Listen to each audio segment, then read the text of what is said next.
poco a ustedes y a los candidatos cómo van a ser las reglas del debate. Vamos a hacer 3 personas preguntando en representación de la comunidad académica, de la comunidad estudiantil, y a mí me tocó en representación de los periodistas. Es 2 minutos de respuesta. Los candidatos tienen 2 minutos para responder cada una de las preguntas. Si hay una réplica de parte de algún otro candidato frente a la respuesta, la réplica tiene 1 minuto, y obviamente al candidato al que se esté cuestionando también tiene 1 minuto para responder. Entonces, pues digamos como que no vamos a poner corneta ni mucho menos, pero pues para que seamos lo suficientemente considerados con el tiempo. Colombia por Colombia es una organización, como ya lo explicó Juan José, de estudiantes en el exterior, y por eso nuestro primer bloque de preguntas tiene que ver con eso. Esteban. La primera pregunta es para el candidato Duque. Según cifras recientes del DNP, alrededor de 5 millones de colombianos viven actualmente de manera permanente en el exterior. ¿Contiene su programa de gobierno alguna propuesta que beneficie o incluya a estos 5 millones de colombianos? Bueno, primero que todo, muy buenas tardes a todos ustedes. Para mí es un verdadero honor estar acá. Hace aproximadamente 8 meses lanzamos en una columna de portafolio las 10 propuestas para los colombianos en el exterior. ¿Qué queremos para esa diáspora de colombianos? Primero que todo, mejorar los servicios consulares. Son excesivamente costosos y hay una gran dispersidad. ¿Qué queremos?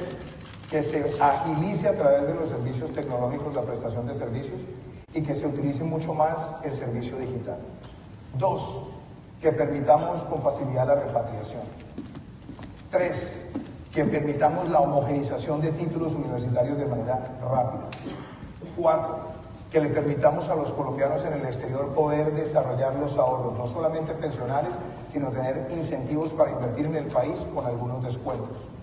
5, que nosotros le permitamos a los colombianos en el exterior poder hacer desarrollos empresariales, invertir en empresas y que puedan tener también descuentos. Los otros 5 puntos, después me refiero que tienen que ver con la prestación de servicios sociales, pero esencialmente crear un fondo que se financia con la emisión del pasaporte para los colombianos que tienen que enfrentar la pérdida de un familiar o una enfermedad que requiera su repatriación, que eso se pueda pagar de manera automática y no pasar muchas penumbras que hoy afectan a los ciudadanos en el exterior. Dejémoslo por ahí por respeto al tiempo, les quedo viendo las otras 3, pero están publicadas en una columna de portafolio que son 10 puntos para los colombianos en el exterior. Gracias.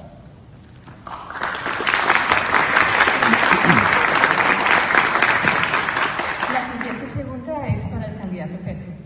Colombia ha sido aliada fiel de los Estados Unidos desde la década del 30, una relación que se estrechó aún más con el Plan Colombia.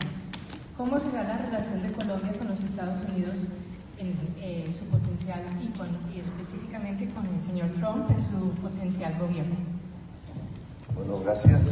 Yo pienso que el problema fundamental internacional que debe asumir Colombia, y no lo ha hecho hasta ahora, es el cambio climático, el principal problema de la humanidad, que en los estudios realizados hasta ahora coloca a Colombia como uno de los 10 países más vulnerables del mundo ante este fenómeno que produce la tecnología del siglo XX. Y en esa medida, la política internacional, tal como la desarrollamos embrionariamente en la ciudad de Bogotá, es básicamente construir el frente con aliados políticos, sociales, estatales, gubernamentales, que nos ayuden, por una parte, a la mitigación mundial del cambio climático y por otra parte, a los fondos de financiación de la reconversión tecnológica y de la adaptación al cambio climático. Es un tema que, como ustedes observarán, no es propiamente el del gobierno actual de los Estados Unidos, pero es la divisoria de aguas en el mundo. Colombia debe dejar de priorizar como su agenda internacional el narcotráfico, lo cual ha sucedido en los últimos 30 años, y pasar a una política de vanguardia en las grandes discusiones del mundo con un papel estelar, el del cambio climático. Respecto a la política antinarcóticos, en mi opinión, ese es un tema que tiene que ver con el gobierno de los Estados Unidos, debemos dar un paso hacia la nacionalización de esa política. Creo que tanto aquí como allá hemos llegado a la conclusión que la guerra contra las drogas es un fracaso. Pero no se han tomado las medidas de reforma a este tipo de política que ha guiado al país y a los Estados Unidos en los últimos 25 años. Esa reforma, ya lo hablaremos en otra pregunta, de que se agote el tiempo, tiene que ver, en mi opinión, con la reducción del poder político contra los candidatos lo bloqueo. Precisamente para poderlas golpear. En otra pregunta hablaremos de cómo se reduce el poder político de las mafias en Colombia en una nueva política antidrogas que me propongo incentivar en Colombia. Claro, pero doctor Petro, frente a la pregunta concreta de en su potencial gobierno, ¿cómo será el panorama de las relaciones Colombia-Estados Unidos? ¿Cuál es la respuesta? Pues tú ya puedes deducir de lo que hemos respondido previamente, sirve de réplica, pero del panel. Si la política internacional eje de Colombia empieza a ser el cambio climático, fuerzas muy importantes en los Estados Unidos serán aliadas. Por ejemplo, el Estado de California. Pero muy probablemente los negacionistas del cambio climático, y creo que están hoy en el gobierno, no lo serán. Colombia tiene que aliarse con las fuerzas estatales, sociales, políticas que en todo el mundo están luchando contra el cambio climático. ¿Produce una tensión con el gobierno de los Estados Unidos actual? Sí, pero el gobierno de los Estados Unidos actual debe entender que la humanidad es más importante que el negocio del carbón y el petróleo. Y la otra consecuencia frente a las drogas es que también produce una tensión, en este caso un poco más fácil en el sentido de que hay un reconocimiento del fracaso de una política antidrogas, una salida del gobierno actual de los Estados Unidos hacia una especie de populismo punitivo, pero también un gran espacio de reflexión que nos lleva a plantearnos una política propia en Colombia, que yo la denomino de nacionalización de la política antidrogas del país, para volverla más eficaz de lo que hasta ahora ha sido. Perfecto, gracias. La siguiente pregunta es para Humberto de la Calle. Otro de los temas de política internacional que afecta a Colombia y que además afecta al mundo entero es el de la migración. A Colombia específicamente le está afectando la migración de Venezuela por los problemas que está habiendo en el vecino país. ¿Cuál es la propuesta específica o cómo manejaría un potencial gobierno suyo la migración de venezolanos a Colombia para poder tratar el tema del empleo, el tema de la seguridad y que no afecte ni a los colombianos ni a los venezolanos que están llegando?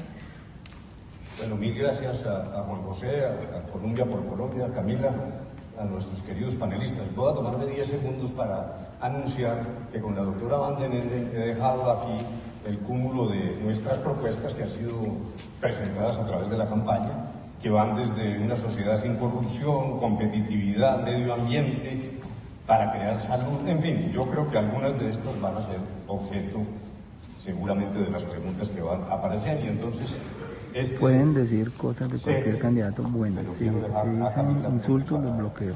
Difusión entre los presentes.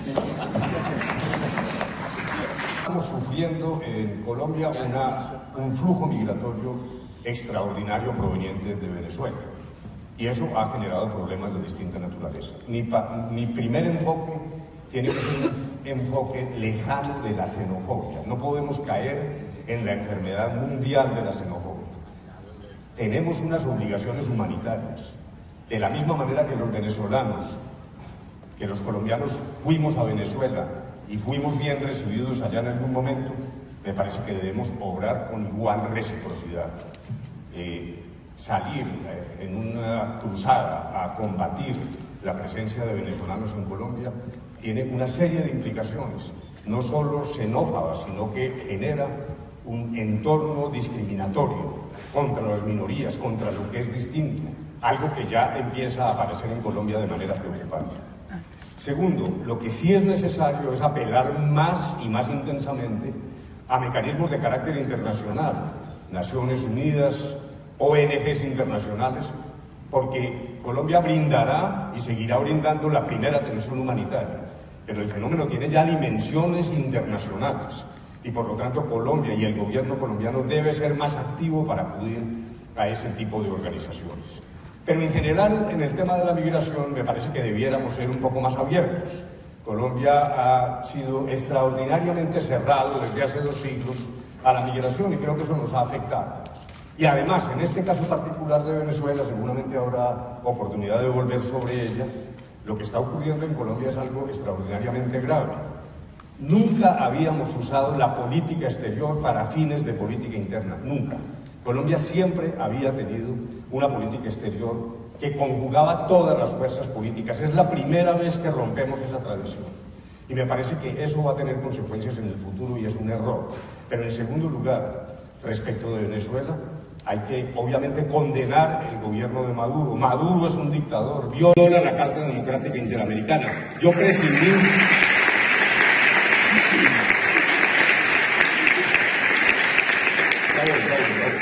presidí las deliberaciones que permitieron expedir la Carta Democrática Interamericana cuando me desempeñaba en la OEA. Y con esa autoridad puedo decir que Maduro viola la Carta Democrática Interamericana. Pero ¿cómo hay que proceder? Por la vía del derecho internacional, de la diplomacia multilateral. Colombia no debe emprender acciones en solitario, y mucho menos ciertas provocaciones como para que actúe en condiciones unilaterales que solo son aquellas que servirían a Maduro para perpetuarse. Para decirlo en lenguaje coloquial colombiano, no le demos el papayazo a Maduro de tomar nosotros iniciativas unilaterales. Vamos de la mano de la diplomacia, aun cuando la diplomacia sea un poco más lenta.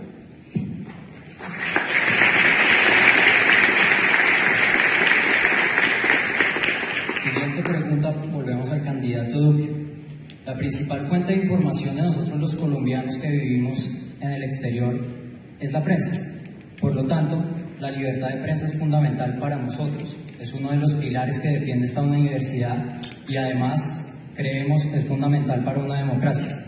Candidato Duque, inevitablemente nos tenemos que referir al trino del fin de semana del jefe de su partido, actual senador Álvaro Uribe Vélez, que dice lo siguiente, cito textualmente: Daniel Coronel, político y contratista de Santos, tiene pánico y con razón.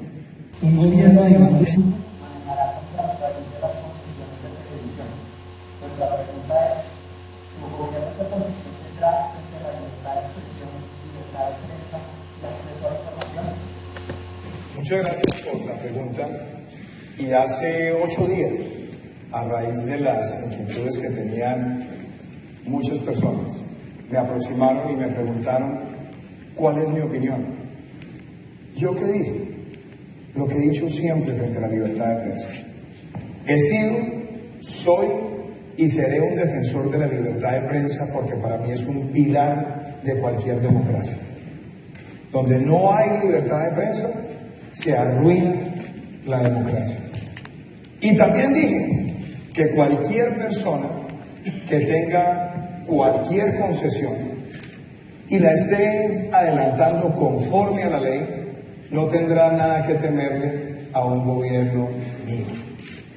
Dicho eso, yo también presenté en el Congreso de Colombia un proyecto de ley de publicidad estatal para limitar la forma en la que el Estado contrata la publicidad, y utilicé la relatoría de la Organización de Estados Americanos y particularmente el caso de Montenegro en Argentina para que la publicidad estatal no se convierta en un mecanismo ni para cooptar ni para perseguir la libertad de prensa. ¿Por qué digo eso? Porque soy coherente y soy congruente. Y eso es lo que pienso hacer como presidente de Colombia. Gracias.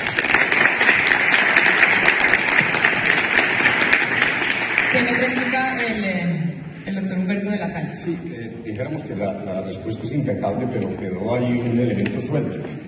¿Por qué el doctor Uribe anuncia cuál va a ser su comportamiento desde la presidencia de la República? ¿Usted cómo valora esa decisión?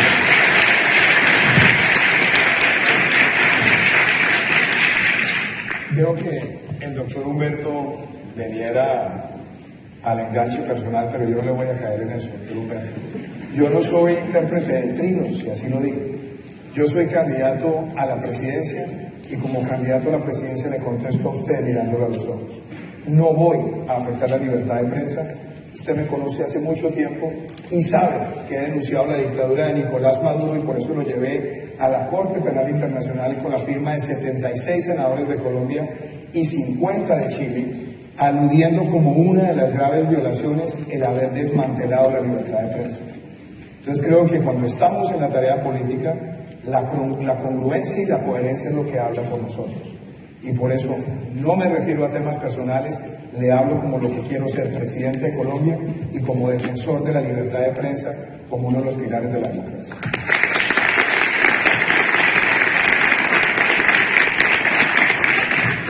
¿Usted tiene una réplica también, doctor Petro? ¿Se puede, no? Adelante. No teníamos en las reglas, pero adelante. Primero, me parece que no es un problema de interpretación de trinos, ni tampoco es un problema de posición personal. Es el jefe de su partido. Y es el jefe de su partido que fue presidente, gobernó 8 años y quiso gobernar otros 8 años más a través del presidente Santos, al cual lo llamó traidor, precisamente porque no le hizo caso. Y lo que ha dicho el jefe de su partido es que las concesiones de televisión y los procesos licitatorios van a dar cuenta de un periodista que no le ha sido afín, el señor Daniel Coronel. Estamos hablando de un jefe de su partido que produjo 3.000 casos de falsos positivos sin denuncia internacional por parte de algunos de los miembros, incluido usted, de su partido. La pregunta es, si lleva 16 años pensando que puede gobernar por interpuesta persona a uno de los cuales lo llamó traidor, usted sería un traidor del presidente Uribe si no le hace caso en su insinuación de cerrar el canal de Daniel Coronel. Yo primero pregunto si esto es una réplica o es una entrevista suya hacia mí, doctor Petro.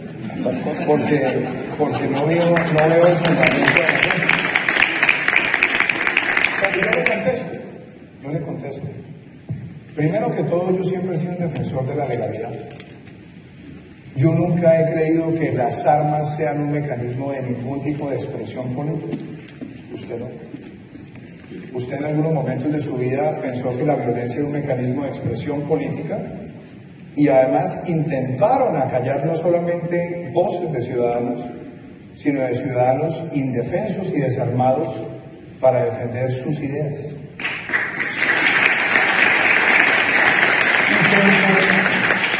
Frente a los ataques que usted le hace al presidente Uribe, al expresidente Uribe, a su gobierno, pues estamos listos para dar el debate.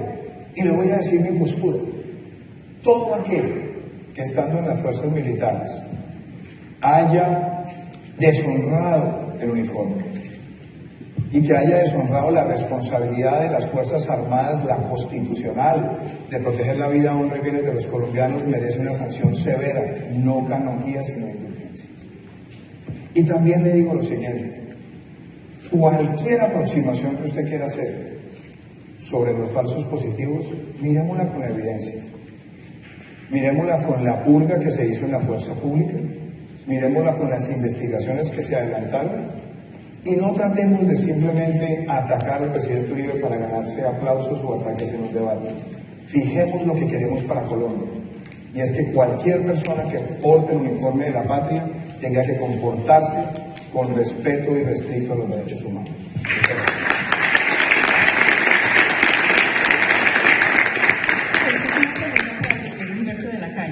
El gobierno de los Estados Unidos ha dicho que va a revisar su apoyo a la implementación de los acuerdos de paz en Colombia si no hay una reducción en la producción de coca. Si los Estados Unidos le retira el apoyo económico, ¿cuál sería el impacto en Colombia, primero que todo, y cómo financiar los acuerdos de paz, además de lo que significa para la relación bilateral? Lo primero sobre los cultivos es que tenemos que enfocar dos capítulos diferentes del problema en Colombia. El de los cultivos mismos y el del narcotráfico. Mi postura, si llego a la presidencia de la República, es continuar atacando las bandas del narcotráfico. Colombia no puede ser sojuzgada por bandas criminales, la CRIM o como se llame. Me parece que ahí hay una obligación de los colombianos. Frente a eso no nos podemos agachar, hacerlo claro en democracia, con la fuerza tranquila de la democracia, sin guerra sucia, pero me parece que esa es una respuesta frente a la cual hay que tener una línea categórica.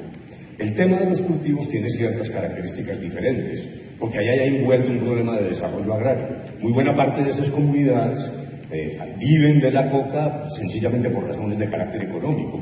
Y el pasado demuestra que mucha de la política represiva ha fracasado. Los cultivos se mueven, actúan en un lado o en el otro en lo que se llama el efecto balón. Incluso la propia fumigación no fue totalmente eficaz como a veces se cree. La cifra actual de hectáreas cultivadas en efecto es la más alta de la historia, pero ha habido picos en función además de otros elementos o de otras circunstancias de carácter macroeconómico.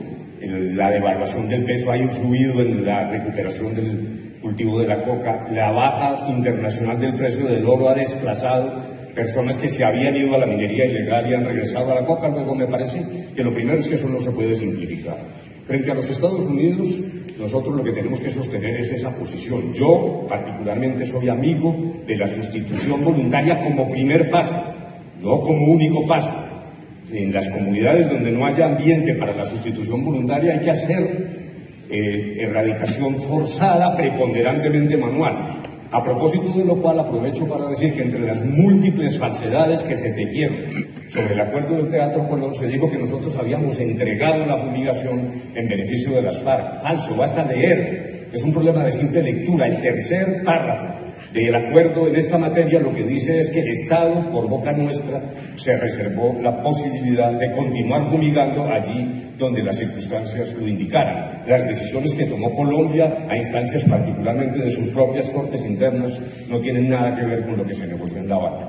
Esa política hay que defenderla frente a Estados Unidos. Me parece que nosotros no podemos estar sojuzgados a tener que optar por caminos distintos cuando yo tengo la convicción absoluta de que el camino de la sustitución voluntaria es el más difícil, ¿de acuerdo? Y es el más costoso, pero es el único que puede realmente brindar una solución sostenible al tema de los cultivos. Ahora, sí ha habido dificultades de implementación.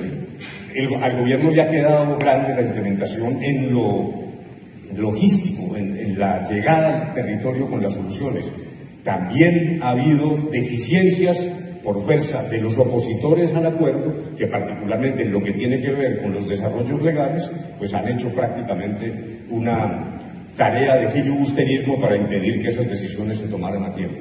Pero yo no renunciaré ni a cumplir religiosamente el acuerdo, ni a exigirle a las FARC que lo cumplan, ni a tener una política autónoma en materia de cultivos ilícitos.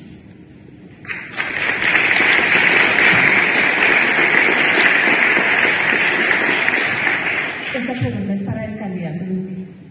Sus programas de gobierno plantean una reducción de impuestos. ¿Cómo se van a reemplazar esos recursos? ¿Quería explicar? No me has preguntado. Dijiste Duque, pero en esta ronda no le han preguntado. Entiendo, pero esta pregunta es específicamente a usted. Es que hacemos una claridad, vamos a cambiar de tema, o usted quiere decir algo del tema. Pregunté por si iban en... No. Ya verá. No necesariamente. No. Vamos a pasar al tema económico ya. Sí. Entonces, vuelvo a repetir la pregunta. Sus programas de gobierno plantean una reducción de impuestos. ¿Cómo se van a reemplazar esos recursos? Primero que todo, aquí en los Estados Unidos hay un famoso jurista que se llama John Marshall que decía: el poder de gravar es el poder de destruir. Cuando un país tiene excesiva carga tributaria sobre quienes generan empleo, lo que termina detonando es la pérdida de trabajo, dejar de contratar o transferirle el costo a la sociedad. Y hoy nosotros tenemos una tarifa de renta corporativa en Colombia del 34%, que está mucho más alta que el promedio de los países de la OCDE, y tenemos tasas de tributación agregadas que superan el 50, 60 o 70%. ¿Cómo entonces podemos hablar de reducción? Primero, eliminemos gastos innecesarios. El país está gastando más de 600.000 millones de pesos al año en publicidad y eventos. El país tiene enormes duplicidades en la administración y hay una expansión desmedida de la nómina en muchas entidades del Estado. Ahí hay una primera área de recorte.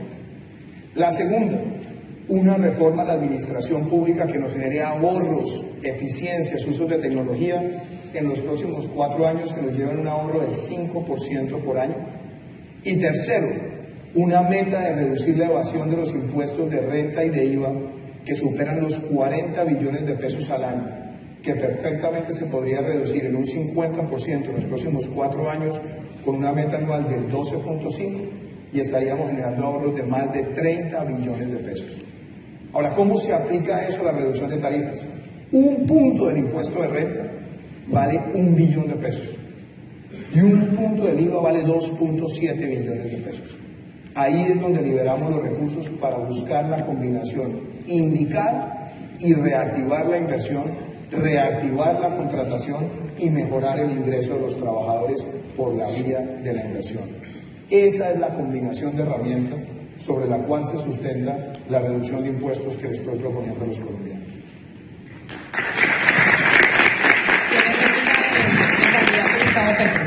Oye, el papel de replicador,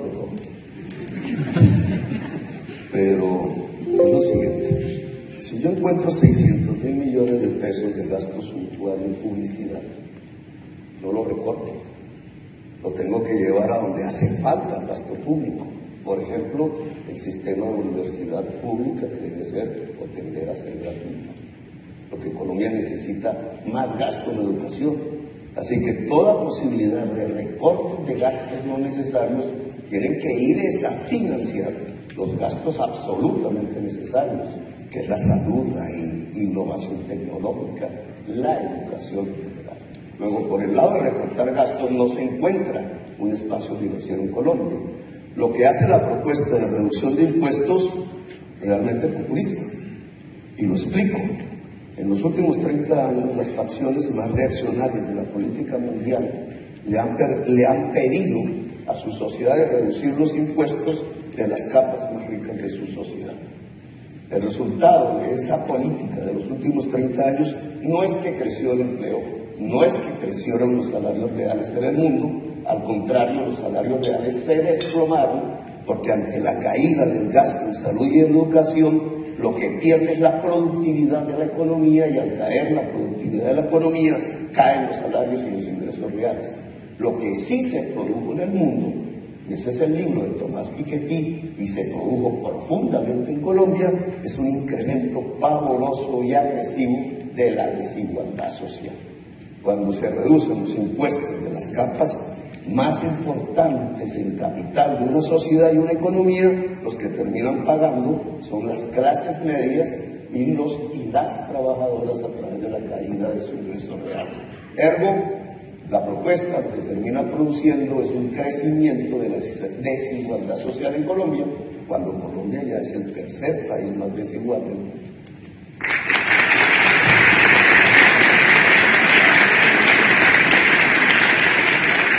Hay un problema, doctor Petro, es que yo no estoy hablando de los ricos, estoy hablando es de los que generan empleo, que son las empresas.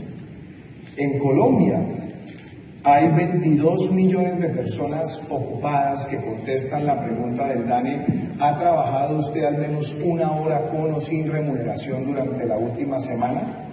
Y contestan sí, quedan incluidas. Pero menos de 7 millones son los que contribuyen a pensión y salud y menos de 2 son los que se pensionan.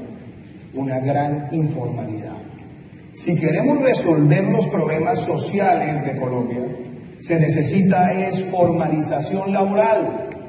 ¿Y quién formaliza, doctor Petro? Formalizan los que generan empleo. Y resulta que el 47% de los negocios en Colombia, según cifras de entidades como el Banco Interamericano de Desarrollo, no tienen registro mercantil, no están formalizados como negocios.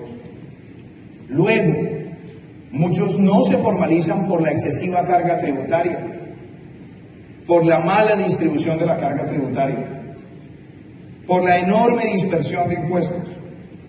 Lo que tenemos que hacer es incentivar la formalización para enfrentar esa situación de pobreza que necesitamos aliviar en el país Y por eso, para hacerlo, lo que estoy proponiendo es que tengamos un Estado más austero, más eficiente, que nos permita bajar las cargas, formalizar negocios, formalizar empleo, detonar inversión, generar actividad económica y por esa vía generar el crecimiento que nos permite tener los recursos para mejorar la inversión pública.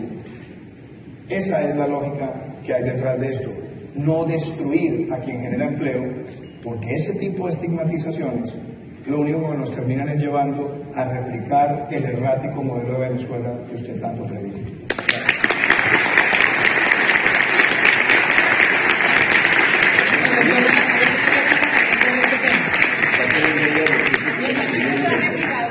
Porque ya usted hizo la réplica a Duque, pero adelante, doctor. Sí, la réplica consiste en que me siento obligado a exponer mis ideas sobre el particular, que no coincide con ninguno de los dos.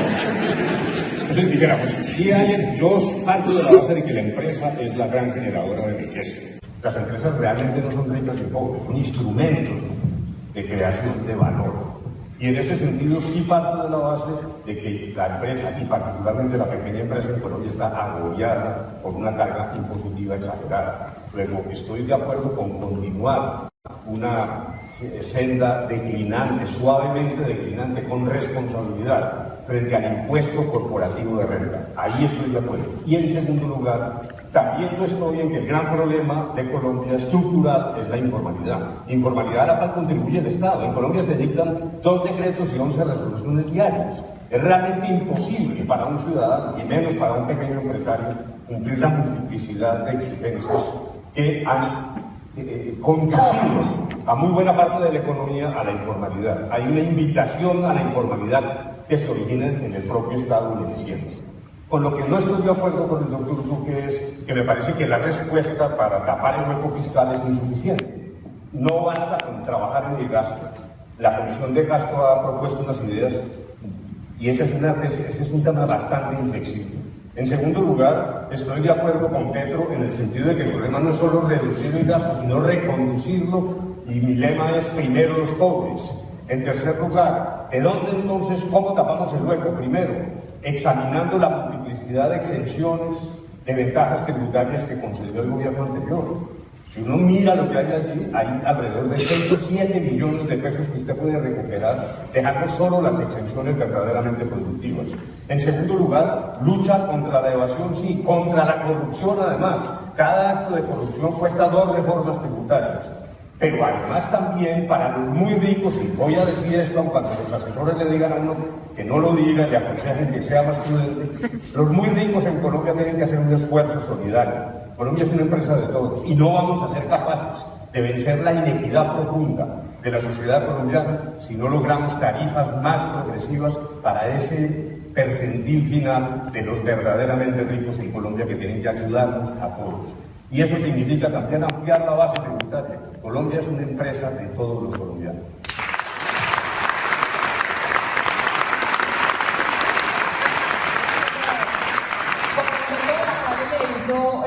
Una especie de réplica también Iván Duque va a responder. Yo le recomiendo, doctor Duque, el tiempo. Recomiendo que no me hagan tanta réplica para que no. Pero, claro, doctor Humberto, lo bueno de estos debates es que puede haber coincidencia. Colombia no es solamente el rechazo por las ideas del otro, usted y yo hemos coincidido en algunas. Y desde hace mucho tiempo yo he estado planteando que en efecto la revisión del sistema de exenciones tributarias es necesaria. Para que el sistema de exenciones tributarias realmente exista es para aquellas cosas que generan empleo y generan impacto en la economía. Pero hablemos también de lo que serían los paraimpuestos. 68.000 resoluciones en 14 años, 17.000 decretos, 2.136 circulares. Estamos proponiendo la ventanilla única de comercio y emprendimiento para facilitar la relación del sector privado con el Estado. Y la otra cosa, es importante de pronto bajar o contemplar bajar la tarifa de IVA, que usted también lo ha dicho, ampliar un poco más la base y mejorar y corregir la situación de regresividad con la devolución a los más vulnerables del consumo ponderado de canasta familiar, como lo ha hecho exitosamente Uruguay con bancarización. Son cosas en las que nos podemos poner de acuerdo y lo celebro. Yo lo había dicho hace un año y medio, usted lo dijo en la Asamblea de la ANDI, y las coincidencias también le sirven a la democracia.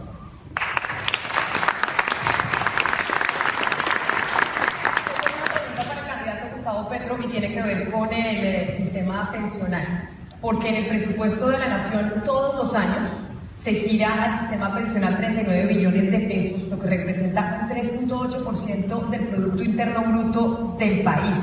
Y además ese presupuesto destinado a las pensiones sigue creciendo todos los años y lo lamentable es que tenemos solo un 20% de cobertura. Esto significa que una reforma pensional en Colombia no da espera. La reforma pensional que usted plantea o la propuesta que tiene frente al sistema pensional en Colombia que necesita una transformación es ¿cuál? Bien, aunque quisiera, no tuve la oportunidad de la pregunta la vez pasada, pero hay una cosa que quisiera decirle, doctor Duque, porque usted recordó el pasado. Cuando su padre era gobernante, yo fui procurador de un joven, y me dio a los ojos, digo, enfermedad. Dos, cuando usted habla de Venezuela, es precisamente su modelo el que se parece al venezolano, porque se aplica sobre la permisión y el fracking para sacar más petróleo y hacer depender a la sociedad colombiana de la renta petrolera exactamente. Bueno, yo propongo hacerla depender de la producción, de la agricultura y de la industria y separarnos del petróleo. Y respondo, el sistema pensional colombiano se creó en la Ley 100, es un sistema básicamente privado, de fondos privados de pensiones que han captado a más o menos 220 millones de pesos. Y no les han entregado pensión sino a 140.000 personas. En perspectiva es un fracaso. No va a generar pensiones. Sí, un ahorro forzado que ha permitido una palanca de control sobre la economía por parte de los propietarios de los fondos privados de pensiones. Yo lo que propongo es un sistema de pilares.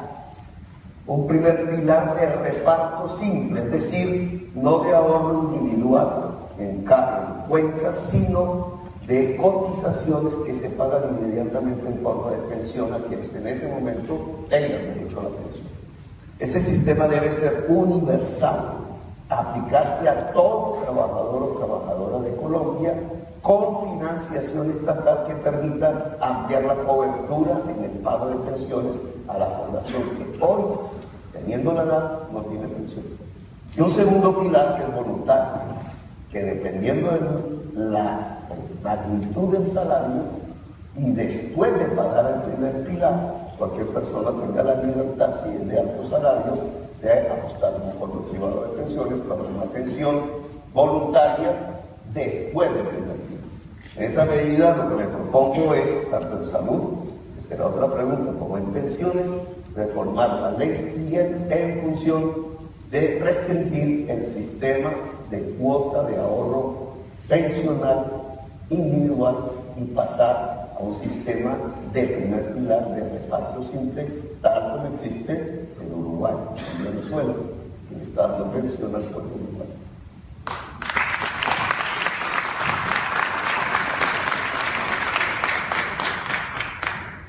La siguiente pregunta es para el doctor de la Calle. Doctor de la Calle, Colombia es un país con recursos petroleros limitados, 7 años de reserva frente, por ejemplo, a Venezuela que tiene 88.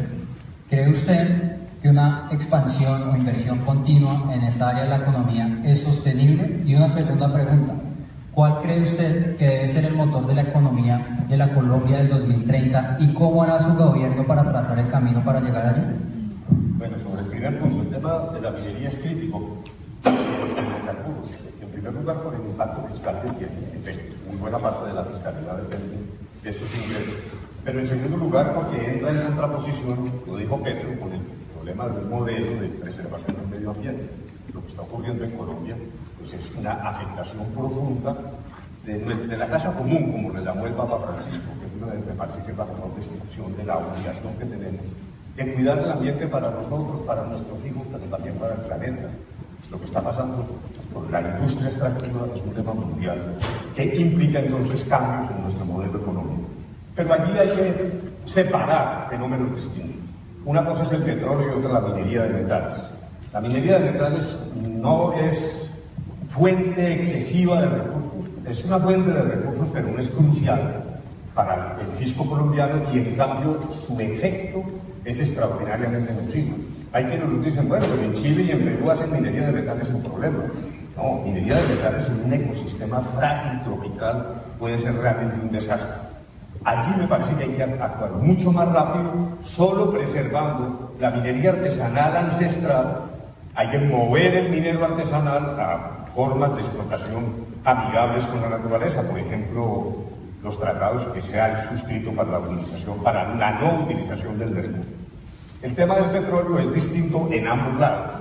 Es menos nocivo en el momento de su explotación, la porción de superficie comprometida es menor, pero al mismo tiempo realmente hoy es un elemento insustituible del fisco colombiano, de la hacienda pública colombiana. Luego lo que hay que hacer allá es trabajar con la miel en el futuro. El tema del carbón además rápidamente va a generarse una situación en la que no va a haber compradores y tenemos que irnos acostumbrando a eso. En resumen, una acción preventiva dirigida a la preservación del medio ambiente para crear un sistema económico más diversificado, turismo. La gran posibilidad del turismo para Colombia es enorme. Estoy hablando de ecoturismo, puede ser una gran potencia mundial en esa materia. Y en segundo lugar, el tema de la agricultura. Haber logrado estabilizar el campo con el acuerdo del Teatro Colón, y es, yo sé, un tema que puede ser materia de discusión, le abre enormes posibilidades a Colombia, porque la reforma rural integral tiene un propósito que es recuperar la economía campesinista, la dignidad del campesino, pero es la primera vez que una guerrilla a la vez dice, después de 50 años de sostener lo contrario, que hay otras formas de explotación del campo, comillas, esto lo dice entre comillas del acuerdo, de cara al proceso de globalización de la economía. Luego, la potencialidad de Colombia como despensa del mundo es enorme, y el gran esfuerzo tiene que ser conducir la economía colombiana a una menor dependencia de la industria extractiva, con los riesgos que todos estamos ya comenzando a sentir.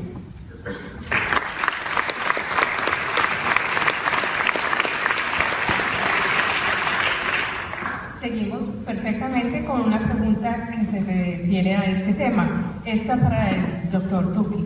Colombia es el país más biodiverso por metro cuadrado del mundo. Aunque muchas veces se piensa que su riqueza natural solamente puede ser explotada a través del turismo, existe también un potencial para su explotación científica y médica. Aparte del turismo en su plan de gobierno, ¿qué otras propuestas existen para la explotación económica de la biodiversidad en Colombia? Muchísimas gracias. Antes de eso, déjame decir una cosa, y es que, pues, el doctor Pedro quiere ponerme a contestar por un gobierno cuando yo tenía 6 años. Con mucho gusto trato de hacerlo porque me parece además que es un ataque bajo pintar a mi padre o insinuar que mi padre fuera un torturador. No acudo a ese tipo de prácticas porque mi padre fue un hombre honorable. Pero además de eso, usted le buscó una cita una vez con Alberto Giraldo y fue a mi casa a hablar con él. Yo no estaba. No diga esas cosas que no le quedan bien. Mi padre fue un hombre que siempre defendió la libertad. Y lo otro, siempre he rechazado la tortura. Y la violencia en cualquier forma, he sido coherente con eso. Lo hice desde mi vida académica. Lo hice con mi tesis basada en el caso de Manfredo Velázquez Rodríguez en Honduras y lo he hecho a lo largo del tiempo. Y frente a esta pregunta que a mí me parece central, la biodiversidad en Colombia es uno de los grandes patrimonios y por eso nuestro deber es armonizar la biodiversidad con cualquier forma de desarrollo económico en el país. Por eso digo producir conservando, conservar produciendo. Y eso implica que nosotros tengamos que adelantar en muchas regiones del país unos programas verdaderamente ejemplares de protección de las cuencas, de protección de la erosión costera que está destruyendo regiones enteras del país, que tengamos el sistema de pago por servicios ambientales, familias, guardapáramos en un país que tiene el 50% de los páramos del planeta, que tengamos familias protectoras de manglares, que preservemos la selva tropical húmeda, que tengamos corredores de bioturismo, ecoturismo, y que desarrollemos la capacidad de investigación de la Universidad de la Amazonía, que hace parte de una de las propuestas que hice el año pasado en el Caquetá, para que podamos mejorar la base de investigación y que aprovechemos esa riqueza también con las patentes y los registros en el país, para que no vengan otros a quedarse con los registros de esa investigación que se hace con la universidad. Y eso ha hecho parte de las propuestas que he venido compartiendo con los colombianos. Y para mí, lo más importante, tienen 30 segundos, lo más importante es que tengamos una ética del siglo XXI donde los estudiantes desde edad temprana aprendan a proteger el ecosistema, a reducir, reciclar, reutilizar. Y mi último comentario, aquí está el representante de la Cámara, Federico Hoyos, con quien soy coautor del proyecto de carros eléctricos, para que Colombia vaya teniendo un parque automotor más limpio y busquemos en la protección de la calidad del aire también un mecanismo de preservar nuestra naturaleza. Muchas gracias.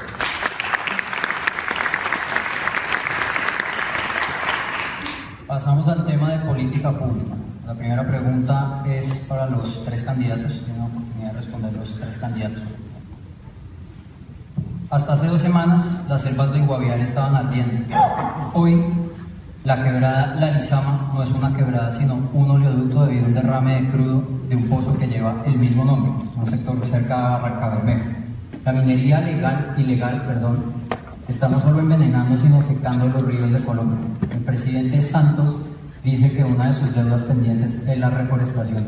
Queremos saber nosotros cuál es su política de conservación medioambiental. Arranca el doctor de la calle. Bueno, ya incluso había tocado parcialmente el tema. Lo primero es que dijéramos el norte es eso. Tenemos que trabajar en una línea en virtud de la cual logremos generar condicionamientos de protección del ambiente y la mirada puesta en el futuro en lo que ha llamado el Papa Francisco la Casa Común. Eso tiene implicaciones, primero institucionales. El sistema actual es extraordinariamente débil, y no solo débil, corrupto.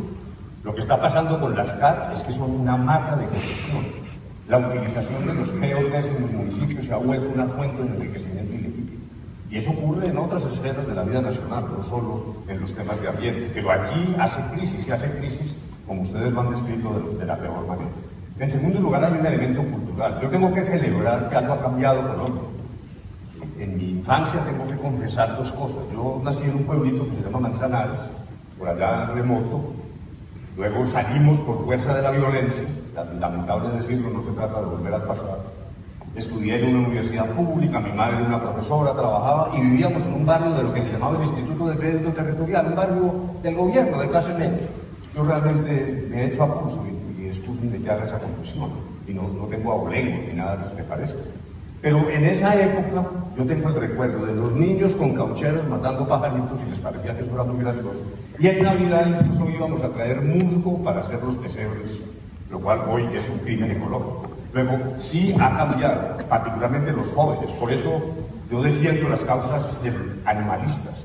Estoy contra las corridas de toros. Yo fui taurino en Manizales, había que ser taurino, las ferias de Manizales, pero hoy tengo que confesar que son espectáculos aberrantes. Entonces hay un problema institucional, un problema cultural y un problema de transmisión de valores a las nuevas generaciones que tenemos que incentivar. Todo esto, repito, en un marco de preservación, de cambio de la estructura económica colombiana y de búsqueda de soluciones de energía alternativa. La canasta energética colombiana es razonablemente sana frente al panorama latinoamericano, pero aún así tenemos desafíos. Ya lo que está pasando en La Guajira, los desarrollos de energía solar, la potencialidad de la energía eólica, o sea, es necesario que nos vamos moviendo y para eso sí creo yo, ese sí es el tipo de acciones donde los incentivos tributarios son útiles para cambiar una estructura que hoy es extraordinariamente aflictiva con el ambiente, como ya tuve ocasión de decir.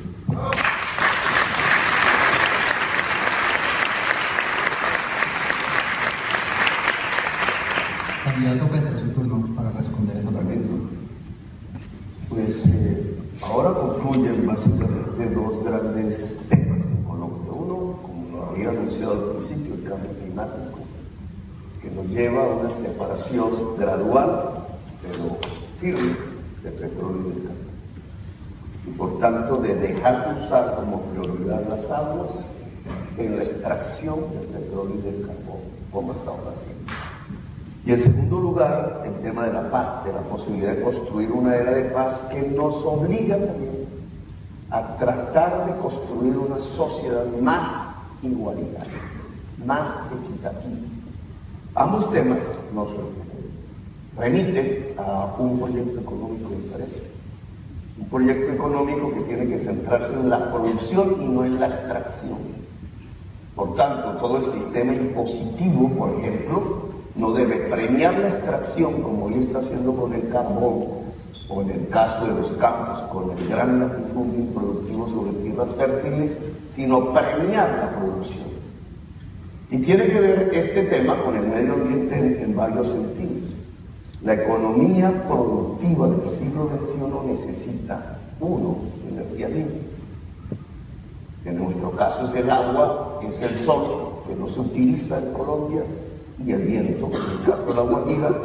Dos, las redes informáticas al máximo nivel con utilización económica, que hay que hacer todo un programa de infraestructura para que toda Colombia pueda obtener ese segundo mecanismo. Y tres, me parece absolutamente fundamental el saber como base de la producción del siglo XXI. Una sociedad del conocimiento que tiene que priorizar la educación tanto de la primera infancia como de su juventud, con el máximo de inversión pública para poder saltar una enorme brecha en términos de educación que nos permita entonces al articular saberes, energías limpias, redes, construir las bases de la tercera revolución industrial en la misma Colombia, que nos permite liberarnos del petróleo y del carbón, por tanto reequilibrarnos con la naturaleza y construir una sociedad más equitativa dentro de la producción, lo cual nos permite reconciliarnos con la paz, es decir, la posibilidad de salir definitivamente de 2 siglos permanentes de violencia. Y doctor Duque, no soy vago porque me torturaron, no, me torturaron y él es su padre.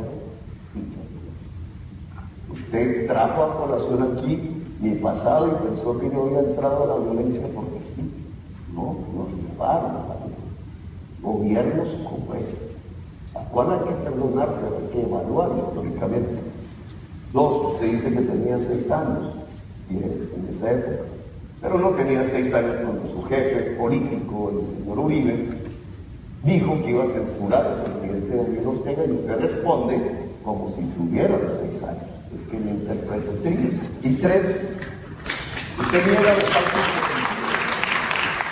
y su fórmula presidencial aquí presente, y usted, como responsable político, no puede negar los falsos positivos porque es uno de los hechos de ruptura del derecho internacional humanitario, uno de los crímenes de lesa humanidad más bárbaros cometidos en la historia de Colombia, y se cometió bajo la responsabilidad no de unos uniformados, ojalá fuera así de fácil, no, de un presidente de la República y su jefe político, el señor Uribe.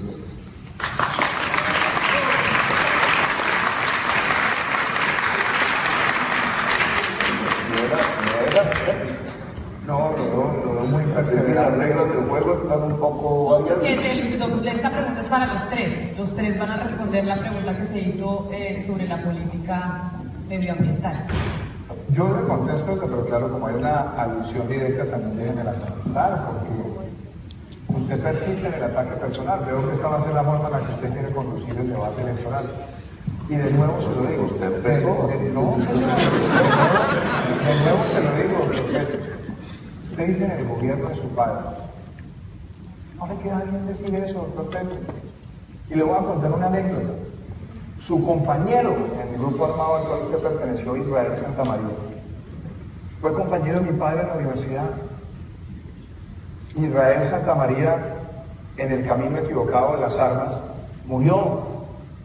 Y algunos miembros de las fuerzas militares en ese momento no querían entregarle a la familia de Israel Santamaría el cadáver.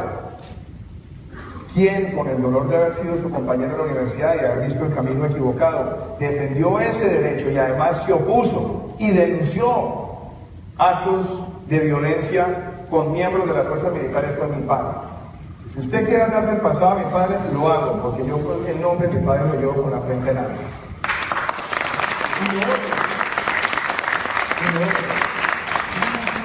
Los pasos positivos, los he condenado. Y por eso he dicho que quien haya cometido esos crímenes no merece ningún tipo de canonjías ni indulgencias, sanción ejemplar. Y se lo repito cuantas veces quiera que se lo diga.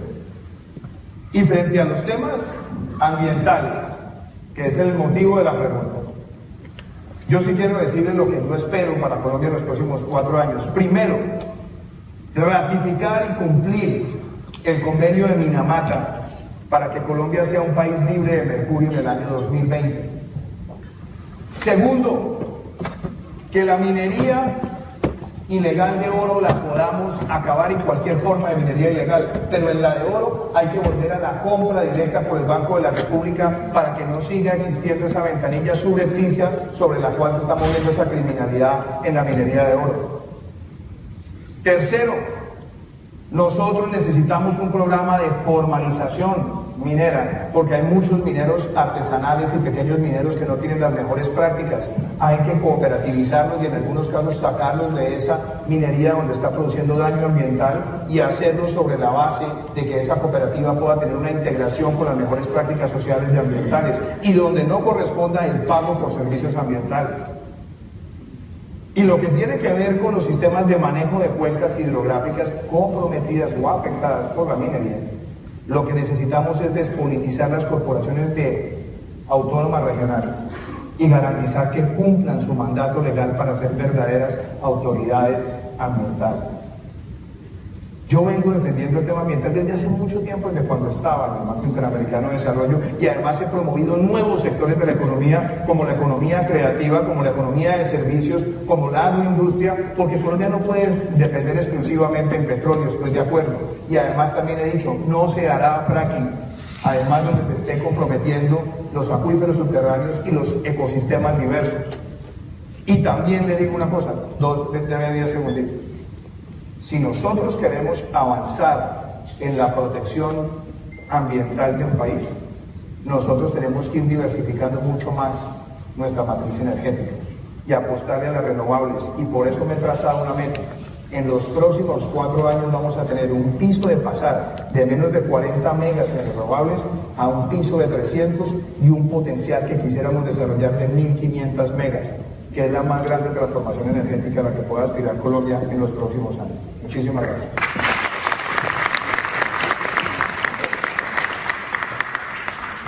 Esta pregunta es para el doctor de la Calle. Una de los Pero es que lo que pasa es que tenemos que estar pues ajustados un poco a las reglas, doctor Petro, porque han tenido me parece pertinente, porque lo que pasa es que se han venido respondiendo ustedes haciéndose ataques constantemente en medio de las preguntas y no respondiendo.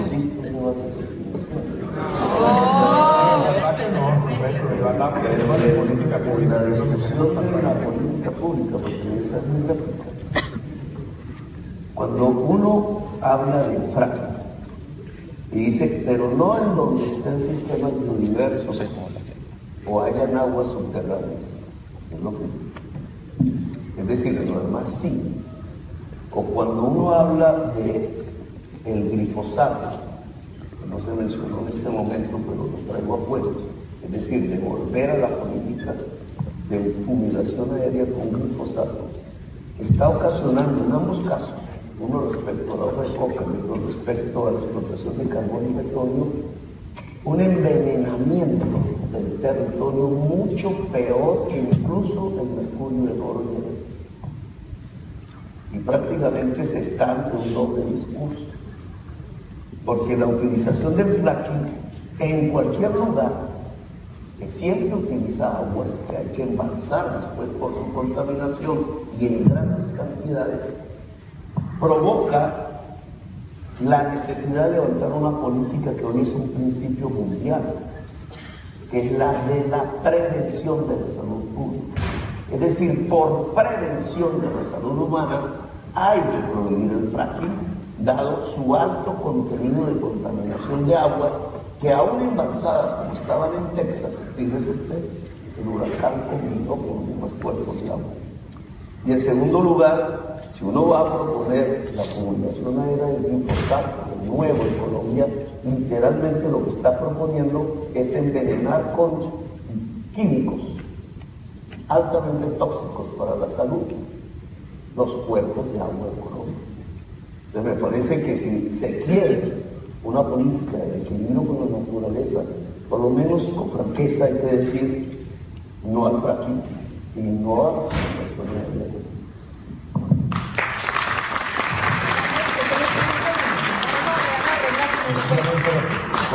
Claro. Usted le va a responder a Gustavo Petro la réplica que le hizo sobre el fracking. Hay dos formas de aproximar este tema. Decir fácilmente, no va a haber más petróleo en Colombia en 4 años. No queremos más petróleo. O buscar el balance de un país que, si bien no es un país petrolero, tiene potencial. Colombia tiene 7 años de reservas, 70% de sus yacimientos producen menos de 1000 barriles diarios, yacimientos convencionales. Y antes de hablar de no convencionales, Colombia tiene por lo menos un potencial enorme de convencionales que no necesitan ni siquiera abrir la discusión del fracking. Pero les voy a decir una cosa. Colombia hoy, para poder tener los ingresos fiscales que requiere, la inversión en salud, en educación, en vivienda, en atención a la tercera edad, necesita cerca de mínimo 6 o 7 billones de pesos año en los próximos 10 años, derivados de los ingresos de la renta petrolera convencional. Y eso requiere que el país agregue 2.000 millones de barriles de nuevas reservas. Y se pueden hacer con yacimientos convencionales, sin hablar de fracking. Entonces no distorsionemos, porque Canadá ha logrado armonizar petróleo, minería, responsable con el medio ambiente y con el desarrollo de otros sectores productivos. Si Colombia se queda sin petróleo, ustedes que estudian economía, díganme cuántas toneladas de aguacate Hass vamos a tener que exportar para traer un barril de petróleo. El tipo de cambio, cómo se comporta. Y si no se empobrece la sociedad, además con ese tipo de cambios bruscos en la política económica. Yo no estoy proponiendo la destrucción del medio ambiente, lo que estoy promoviendo es la convivencia equilibrada, balanceada, sensata y realista de todos los sectores productivos, y que podamos aprovechar el potencial que tenemos con los mejores estándares ambientales, sobre todo reconociendo que no se necesita empezar a hablar de fracking, porque los convencionales pueden seguir siendo una fuente en Colombia responsablemente. Gracias.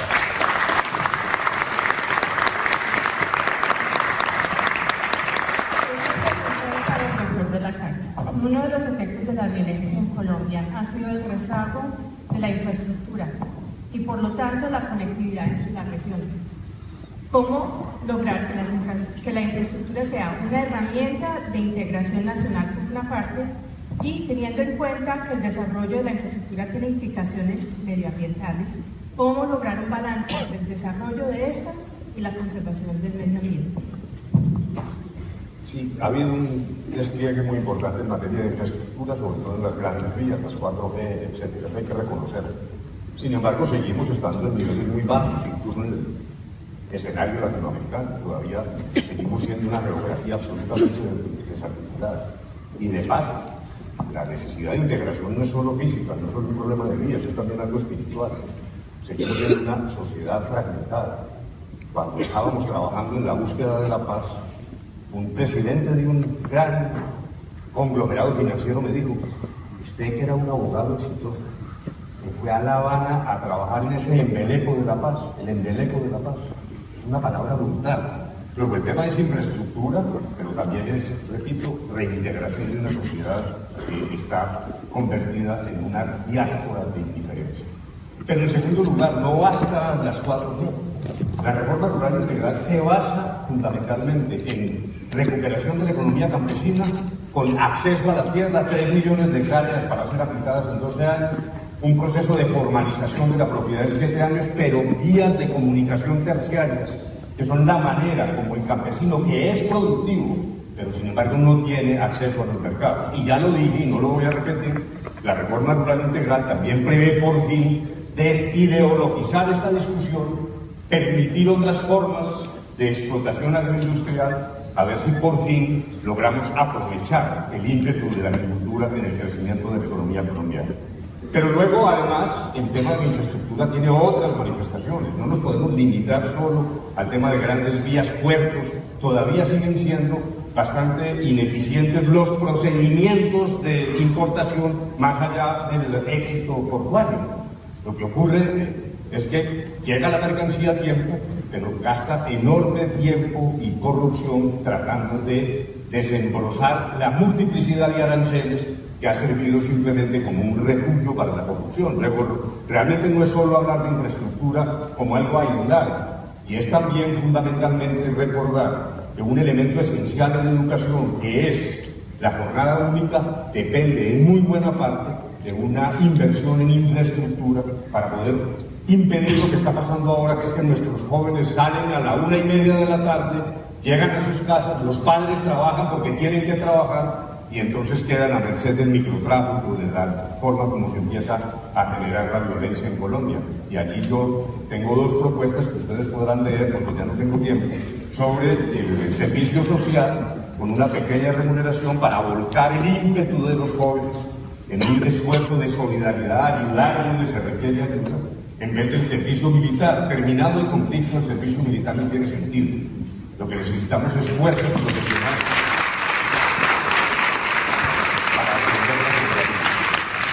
Y ahí el elemento ampliación de la infraestructura educativa para la jornada única es también esencial. Respuesta: no bastan las 4G, eso es insuficiente. Aplaudimos las 4G, pero eso no es todo el problema de Colombia que se puede resumir así.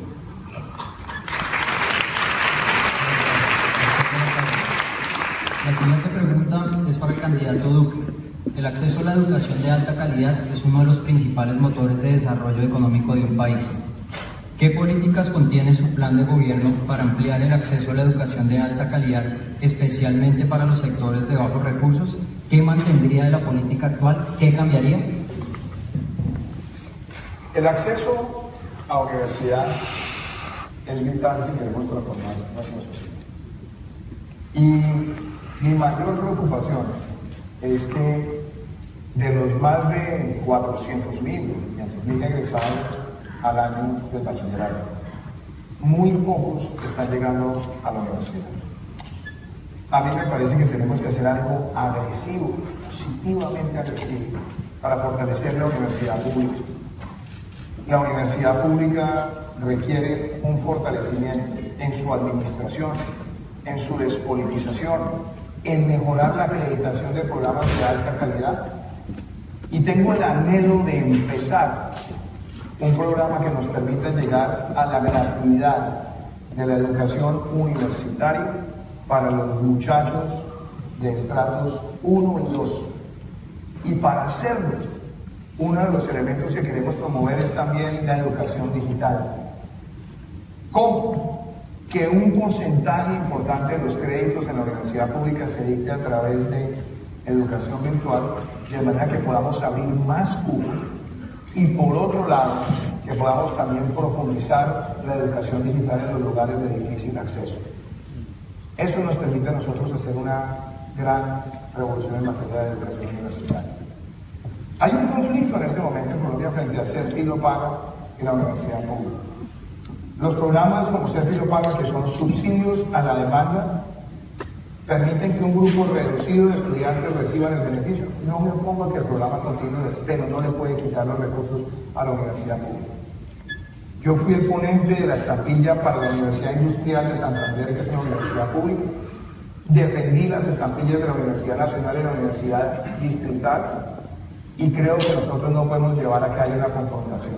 Que haya subsidio a la demanda, perfecto, pero tenemos que mejorar sustancialmente el subsidio a la oferta desde la universidad pública. Y déjenme cerrar con una cosita. La educación superior no solamente es universitaria, también es técnica y es tecnológica. y es formación para el empleo.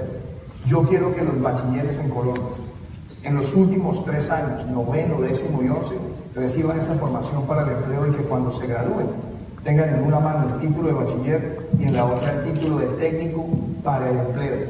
Con 1 año más son tecnólogos y eso también nos permite hacer una gran transformación de la educación superior en el país. Gracias.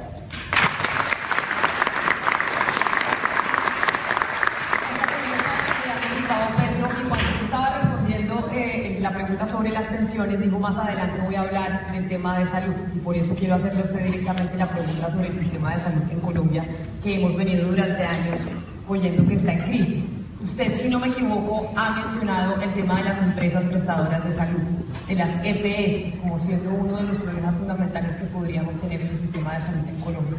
¿Cuál es la propuesta que usted hace para la transformación y para aliviar la prestación del servicio a todos los colombianos? Sí, los datos arrojan que más o menos 1.400.000 colombianos desde 1993 a la fecha han muerto por no tener tratamiento médico. Es decir, el sistema de salud colombiano ha matado a gente que toda la violencia colombiana. La merita obviamente una reforma. Y esa reforma tiene ya una experiencia práctica. Nosotros ya iniciamos en la época de la ortomanía humana un modelo diferente con éxito. Por eso se redujo a 0 la mortalidad infantil por causas de hambre, o por eso se redujeron todas las tasas de enfermedad en la ciudad de Bogotá en particular. Ese modelo tiene 2 pilares. Por eso pensiones y salud van de la mano en la misma ley que hay que reformar. El primer pilar es el preventivo. Es mejor prevenir que curar. El dicho y es la verdad. Disminuye el costo del tratamiento de las enfermedades. Si ustedes tienen en una sociedad un modelo de prevención de una enfermedad que en el caso de Bogotá, expandible a Colombia, consistió en médicos que pudieran, equipos médicos, visitar por microterritorios permanentemente 800 familias, serían todo el territorio nacional, lo cual significa más o menos 40.000 personas profesionales de la salud por cada territorio nacional para prevenir y prestar la atención primaria con capacidad resolutiva. ¿Qué significa? Que detectada la enfermedad tenga la capacidad de prevenir la salud. Y el segundo pilar es el tratamiento de la enfermedad. No necesitamos ya EPS. Los EPS son un peso muerto hoy en la sociedad colombiana. Las 70.000 personas que trabajan en las EPS pueden transitar hacia un sistema directo de contratación de un solo fondo público que ya existe, ya fue creado en este gobierno, que contrate directamente los servicios de clínicas privadas y hospitales a partir de una selección libre del usuario que se enferma. De esa manera, el especialista en el tratamiento médico tiene la selección del usuario que es libre. Y en segundo lugar, el tipo de tratamiento médico es el que determina el médico, no como sucede hoy el funcionario no médico de la EPS. Cuando es el médico, estamos bajo la ciencia. Cuando como yo soy bajo el funcionario administrativo de la EPS, es bajo la ganancia. Y por estar bajo la ganancia, es decir, transformando una salud de mercancía, es que hemos llegado a sumar 1.400.000 personas muertas, simplemente porque no recibieron el tratamiento médico adecuado. Quisiera hacer una claridad sobre la respuesta que usted da de la propuesta que hace. Cuando usted menciona que los trabajadores de las empresas prestadoras de salud transiten a una entidad pública, lo que usted está planteando es estatizar la prestación de salud en Colombia en su gobierno. De todo lo contrario, que si usted puso atención en mi respuesta, clínicas privadas de hospitales públicos, con selección libre del usuario. Y obviamente es una selección determinada por la región. ¿Y usted cómo garantiza que esos trabajadores van a ser contratados por empresas privadas? No por empresas privadas. El fondo único que ya existe, esa ya no es una selección única, es público, no es privado. Ya existe y recoge todos los recursos de la salud. Lo que tiene que tener es un aparato administrativo para selección de citas. Pero esas citas son de determinadas por el usuario en la región. El usuario es la que se va a ejecutar. Así que ese tránsito es de las EPS, personal básicamente administrativo, hacia el fondo común que hoy existe, pero que deja de ser simplemente una cuenta y se convierte en una institución de programas específicos, citas determinadas, no por la voluntad del funcionario, no por la voluntad del negociante de la EPS que ya deja de existir, sino por la decisión libre del usuario. Muchas gracias. Por la importancia, y empiezo por usted, doctor Duque, y es el tema de la reforma a la justicia. No solo el gobierno de Juan Manuel Santos intentó hacer reformas a la justicia, también el gobierno del jefe de su partido, del Centro Democrático, intentó hacer reformas a la justicia y ha sido muy complejo y casi que imposible. ¿Cómo va usted a manejar la crisis de la justicia y qué propuestas plantea dentro de su gobierno para reformarla? La justicia tiene problemas de administración de justicia y de administración judicial. La reforma integral que requiere la justicia tiene que solventar las dos y de manera rápida. ¿Qué estamos proponiendo nosotros? En primer lugar, si queremos tener una buena justicia, ningún sistema es mejor que la calidad de los jueces. Y no tenemos una política de reclutamiento de talento en la justicia. Y esa política de reclutamiento se requiere para que la rama pueda ir a las facultades de Derecho y reclutar a los mejores estudiantes. Y para hacerlo, además porque los sueldos de entrada son competitivos, por lo menos en lo que tiene que ver con el primer empleo y después lo de retención y ascenso, tiene que ir de la mano con un incentivo adicional, y es que nadie puede llegar ni a una alta corte o a un tribunal sin haber estado por lo menos 5 años en la rama. De manera que el que quiera tener esa aspiración tiene que estar, y tiene que estar por el tiempo. Inclusive para los que entran y retenerlos hay que darles también el incentivo de la especialización, el acompañamiento y la formación. Lo segundo, hay que fortalecer la primera y la segunda instancia, que es la justicia cercana al ciudadano, y tener el precedente judicial, tener la capacidad de evaluar bien al juez y además tener el arraigo judicial del juez en su lugar geográfico. Y por supuesto, el expediente electrónico, y tener una unificación jurisprudencial que debería ser el trabajo de las altas cortes. Ahora, el debate polémico es si vale la pena que Colombia siga teniendo tantas altas cortes, más de 130 magistrados que tienen ingresos salariales cercanos a los $10.000, o si por el contrario debemos acotarlo y tener también una corte única con unas salas especializadas y que nos permita ir teniendo un diseño hacia el futuro donde esa alta corte lo que termina siendo es un unificador jurisprudencial y un orientador de las decisiones de las primeras y las segundas instancias, que son las próximas al ciudadano, que deberían ser mucho más rápidas. Ahora, eso no lo puede hacer un gobernante simplemente por tosudez o por terquedad. Hay que buscar que ese debate sea plural y que ojalá se pueda hacer un gran pacto nacional sobre esa reforma a la justicia. Y aquí hay unos elementos que estamos planteando, y quiero cerrar con esto. Hay que quitarle a las altas cortes o a la alta corte cualquier tipo de facultad electoral, que es donde se ha metido la politiquería y la corruptela para la administración del sistema judicial en los altos tribunales.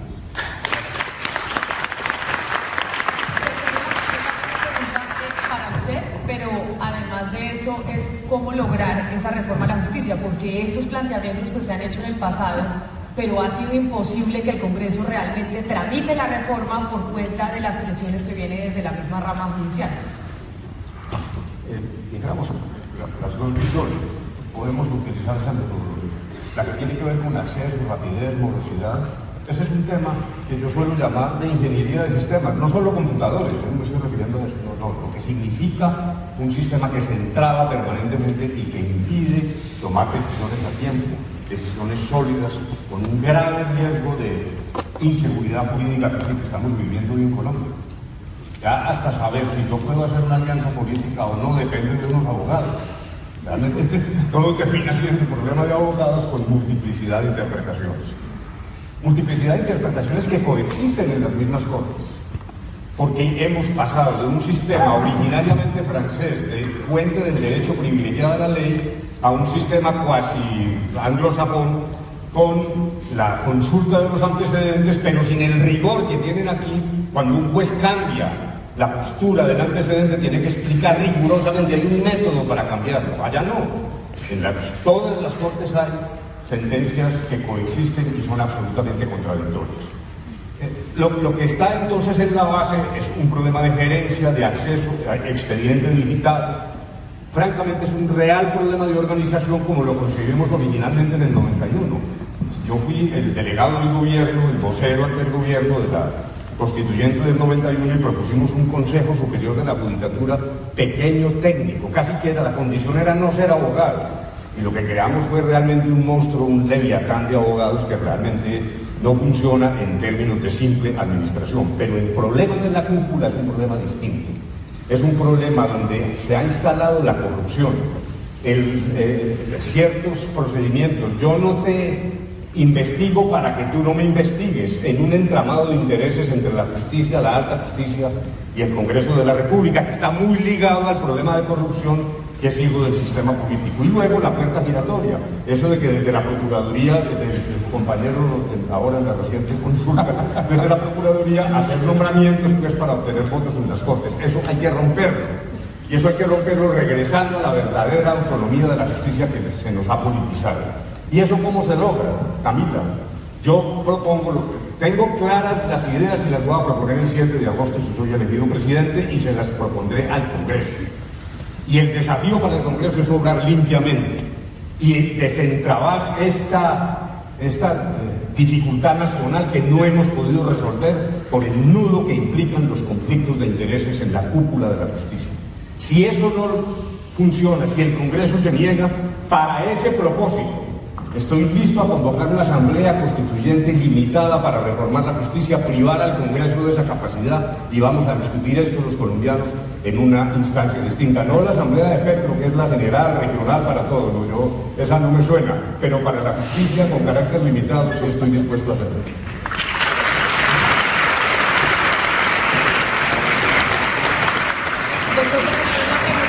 Claro que el doctor de la calle pues ya mencionó que usted ha propuesto una Asamblea Nacional Constituyente para la reforma a la justicia. Sí, pero digo que para todo, y no es cierto, no es para todo, es acotada. Es acotada unas reformas que me parecen básicas para construir una era de paz, pero que el Congreso no ha querido, no ha podido, es impotente para realizarlas a la fecha. Esa tiene que ver con la reforma de la educación, que no es arreglar, tener un sistema de educación superior gratuito, es que hay que tener un sistema de educación gratuito, de educación superior, y para allá, lo cual implica cuadruplicar los recursos de la financiación de la educación superior en Colombia, de 3.6 millones a 14, si queremos que cualquier estudiante pueda ingresar, saliendo del 11, a un estudio de educación superior. Pero la pregunta es sobre la justicia. Entonces, en el tema de la justicia, yo creo que hay dos principios fundamentales, sin lo cual se vuelve retórica la reforma de la justicia. Independizarla de la política.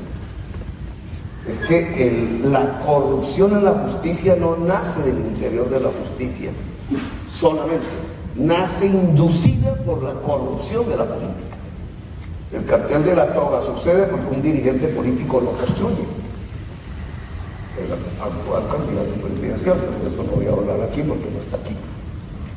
Es la política la que ha dominado a la justicia, la ha subordinado, en eso no se diferencia de otros regímenes dictatoriales, le ha quitado financiación y la ha corrompido.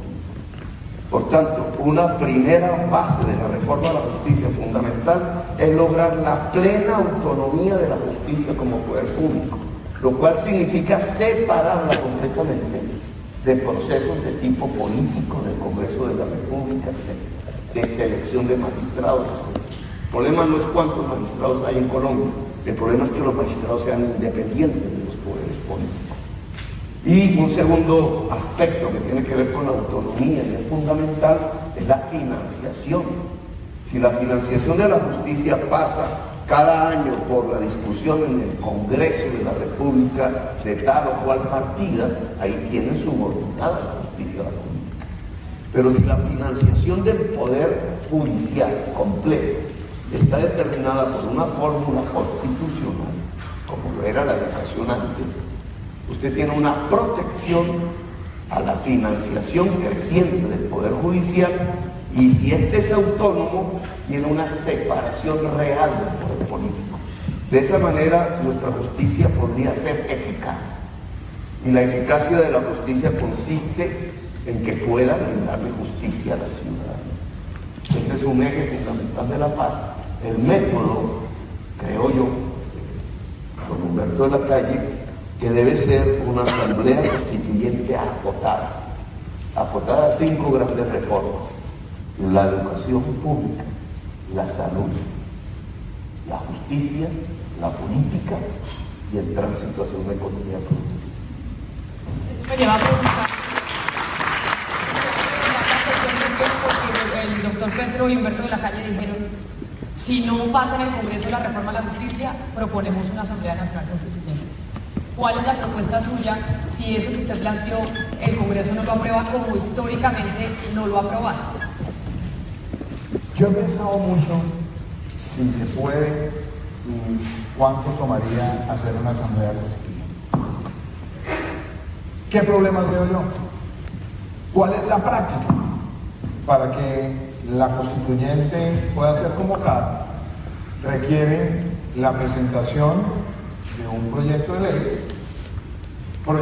ley que requiere que se haga una convocatoria pública para que el pueblo colombiano decida si se convoca o no. Si el pueblo dice sí, se procede a la convocatoria y al proceso electoral, se selecciona, delibera y después de la deliberación pasa por el control constitucional. ¿Cuánto tiempo puede tardar eso? Y seguramente eso puede tardar mínimo 18 meses de un gobierno de 4 años. Yo esperaría que la reforma que estamos planteando se pudiera manejar dentro del Congreso, y hay que tratar de agotar el esfuerzo de consenso con la rama, porque de lo contrario siempre van a buscar un mecanismo, e insisto, aún después de la constituyente se requiere una revisión por parte de la Corte. Así está contemplado por un momento en la Constitución. Entonces, el consenso hay que crearlo, y si es constituyente también necesita consenso. Por eso lo más importante es que tengamos claros los pilares y que haya un gran acuerdo político en el país, entre todas las fuerzas, porque Colombia hay que unirla en torno a propósitos comunes, y es algo que quiero hacer. Invitar a que todas las fuerzas políticas de Colombia podamos deliberar y decir: esta es la justicia que queremos, no la justicia del uno o la del otro, la de todos, pensando en el futuro del país. Y haré todos los esfuerzos para que esta reforma que he planteado sea una de las cosas que nos une hacia el futuro. Yo no quiero que Colombia siga en una alternativa a la política del odio. Tratemos de buscar esos consensos de largo plazo en el país. Superemos esos debates de izquierda, derecha, y miremos hacia adelante. Y uno de esos temas que necesitamos para mirar hacia adelante es la reforma a la justicia.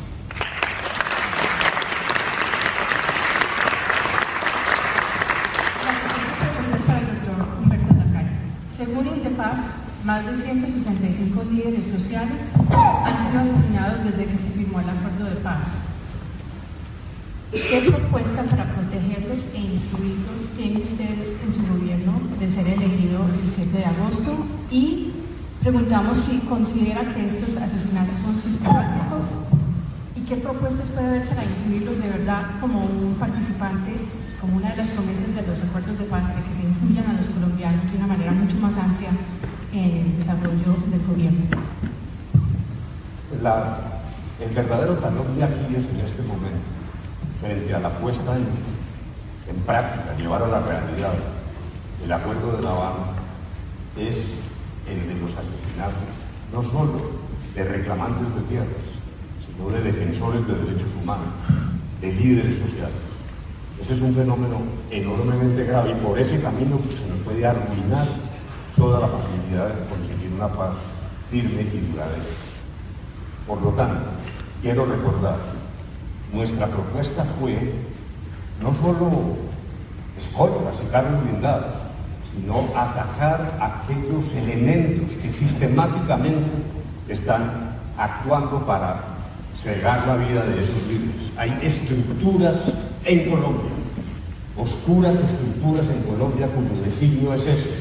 Y me parece que eso lo tenemos que enfrentar, repito, con un mecanismo robusto que fue diseñado por el general Oscar Naranjo, hoy vicepresidente de la República, y que tenemos que comprometernos a llevar a la realidad. Ese fenómeno no solo es extraordinariamente grave, sino que es sistemático. A mí no me queda ninguna duda. Aquí lo que se está reviviendo es una especie de mano negra para atentar contra quienes enarbolan ese tipo de banderas. En segundo lugar, ¿cómo lograrlo?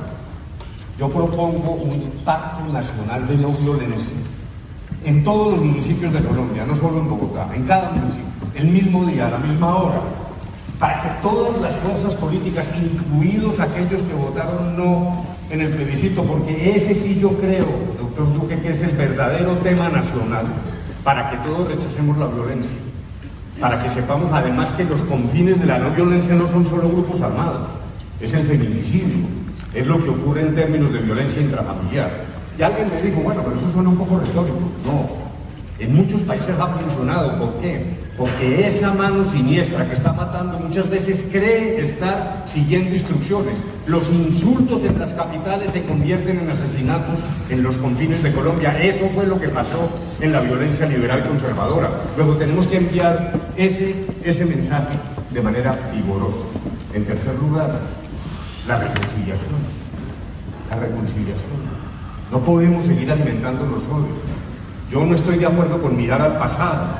Algún miembro del Centro Democrático dijo que había que volver trizas el acuerdo. Bueno, luego les pareció probablemente demasiado agudo y entonces hay que reconocer que el doctor Duque ha cambiado las formas, pero no el fondo, porque los elementos que él controvierte fueron los esenciales para poner fin al conflicto. ¿Cuál es un buen acuerdo? El que pone fin al conflicto.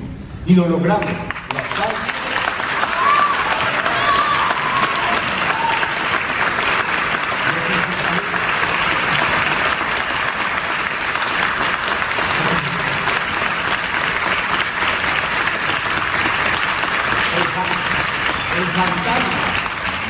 Creado artificialmente de que le habíamos entregado el país a las FARC se diluyó el 11 de marzo. Los 50.000 votos de las FARC lo que demuestran es que logramos realmente un resultado exitoso y que abre caminos para el futuro, y hay que combinar al ELN para que entienda que tiene que redondear la faena de la paz y que no puede seguir actuando como lo está haciendo.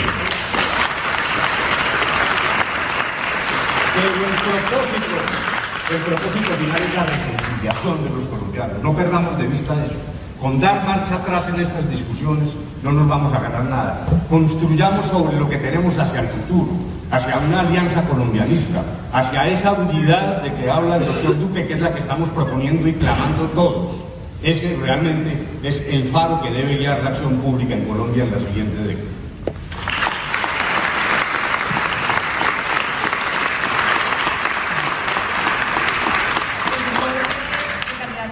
Decía que la violencia verbal en las ciudades se traducía en violencia física en las regiones en Colombia. Y ahora estamos viviendo una nueva forma de hacer política. Y esta es una pregunta que quiero hacerle tanto al candidato Iván Duque como al candidato Gustavo Petro. Y es lo que está pasando en las redes sociales. En el mundo se está hablando además de lo que pasó con Cambridge Analytica, de lo que sucedió con la contratación de empresas de troles, con lo que pasó con Facebook y demás. Ustedes dos tienen seguidores que son muy agresivos a través de las redes sociales, tanto Gustavo Petro como Iván Duque. ¿Ustedes qué están haciendo durante la campaña o qué van a hacer para frenar esa agresividad que se está viviendo a través de las redes sociales de seguidores que soportan su proyecto político? Camila, yo escuchaba con atención al doctor Humberto Lacalle, con quien he tenido a lo largo de la vida una excelente relación. Y hemos tenido discrepancias serias, siempre respetuosas. Cuando estuvimos en la campaña del plebiscito, yo defendía el no y usted defendía el sí. Y nos encontramos en muchísimos escenarios. Jamás me referí a un defensor del sí, ni como mi enemigo, ni como mi contendor, ni como mi contrario. Porque yo pensaba, genuinamente, que en un escenario de democracia donde se pronunciaba la ciudadanía, el resultado y el veredicto de las urnas era el camino y la invitación para buscar el consenso. Ganamos. Hicimos un llamado de gran acuerdo nacional. Presentamos una serie de solicitudes y modificaciones abiertos a un debate racional. Pero la decisión que tomó el gobierno fue desconocer el mandato de un plebiscito. Y eso ha perpetuado unas diferencias que tenemos que solventar como país. El gobierno quiso dividir a los colombianos entre amigos y enemigos de la paz. Yo no soy enemigo de la paz. Los enemigos de la paz son los que han querido desde la violencia presionar al país. Lo que necesitamos es construir la paz en Colombia sobre la base del imperio de la ley y que se le pueda decir al criminal el que la hace la paga, porque entre más se le premie, más violencia incubamos en Colombia. Yo le digo esto a Camilo. Desde su pregunta anterior, yo me paré y además rechacé el asesinato de cualquier líder social. Lo hice públicamente, lo hice en las redes que hacían esas convocatorias, porque no podemos seguir permitiendo que la violencia sea un mecanismo de hacer política. ¿Y cómo he conducido mi campaña? Yo hice una precandidatura al interior de un partido y nunca hubo un solo ataque mío a ningún contendor. Y me pueden revisar las redes sociales, ha sido propositivo todo lo que hemos planteado. Fui a una consulta democrática con una excelente candidata como Marta Lucía Ramírez, con el doctor Alejandro Ordóñez, con quien hay diferencias, pero también la posibilidad de construir acuerdos en temas. Y nunca hubo un solo ataque de mi parte de ninguno de ellos. Y así he dicho que voy a conducir esta campaña. Pues cuando vengan ataques, más propuestas, que cuando vengan bajezas respondemos con altura. Y le he hecho un llamado, no solamente a seguidores míos en las redes sociales, sino públicamente, a que no nos dejemos llevar por la política del odio y el ataque personal. Queremos una Colombia con alegría y mirando hacia el futuro. No queremos una Colombia donde la estigmatización del otro, lo de tratar de diferenciar al otro sin ningún tipo de consideración y capacidad de escucha, sea lo que lleve este debate político. Hoy invito a todos los colombianos, a todas las bases de todos los partidos, a que trabajemos juntos en un proyecto de futuro, donde lo que nos une sea el concepto de legalidad, un país que promueva dinámicamente el emprendimiento y donde esas dos cosas nos permitan construir la equidad. Y esa es la combinación, ese trípode de un país donde estemos reconciliados, donde la violencia no sea un camino y donde nadie pase por encima de él.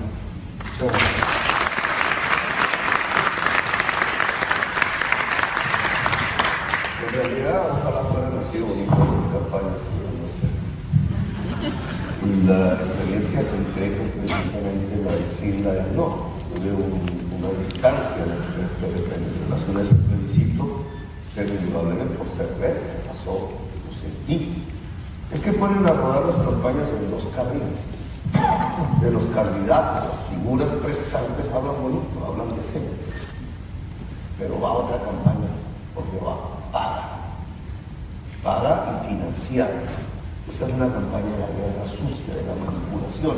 Ahí no aparecen las figuras prestantes, ahí aparecen en las redes los anónimos. Son miles, decenas de miles de robots, de personas, de dineros que van manipulando la opinión. Y la van manipulando a partir del engaño, la falsedad, los bajos instintos, las pasiones. ¿Cómo ganó el no sobre el sí? Así. Una campaña baja, rastrera, de engaño, diciendo que la farsa iba a tomar el país, diciendo que le iban a quitar a los taxis, a los taxistas, etc. ¿Cómo se plantea la campaña contra nosotros? Igual.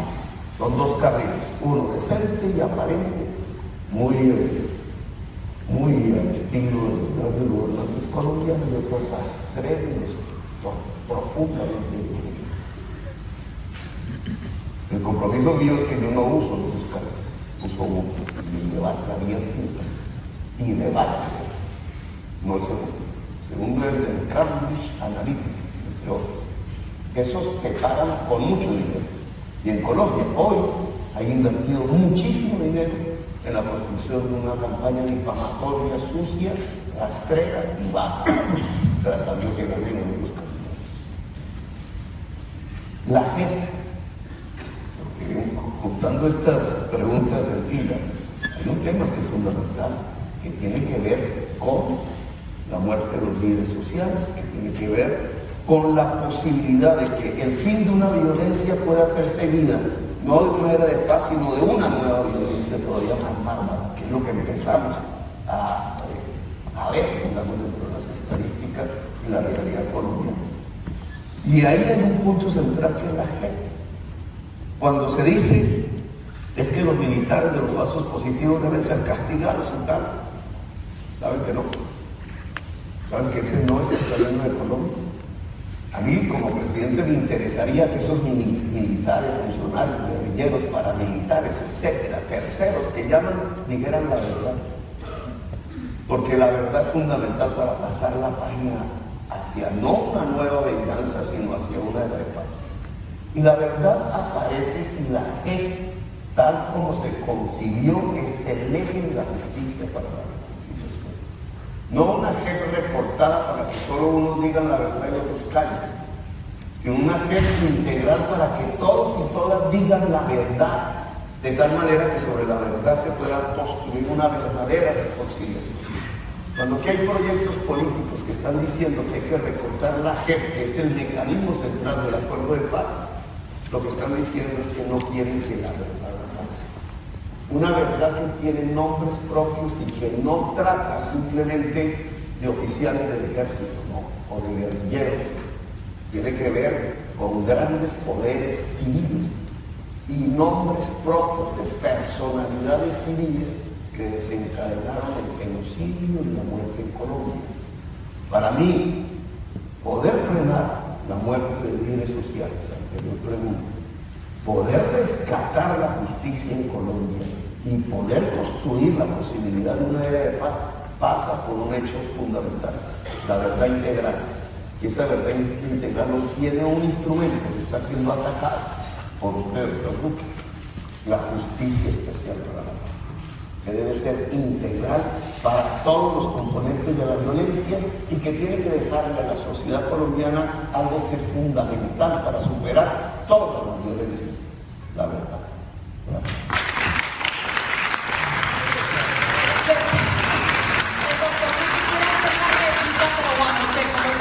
Las reglas de la universidad. Las reglas no hay sido la básica, no he hecho por supuesto.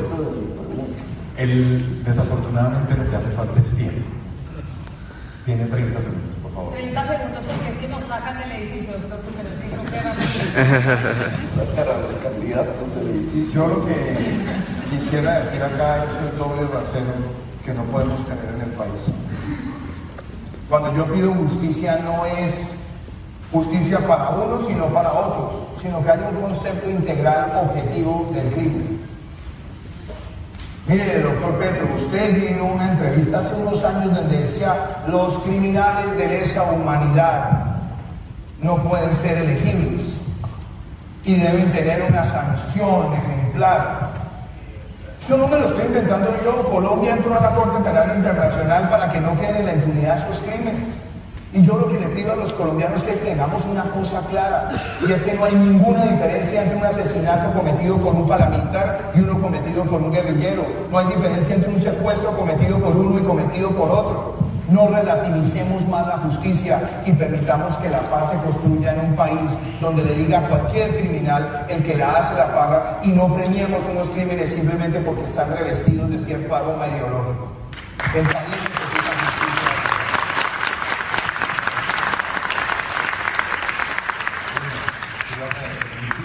A ustedes, los que nos acompañaron, a nuestros moderadores y claro, a los candidatos, a Iván Duque, a Gustavo Petro y a Alberto de la Calle. Muchísimas gracias.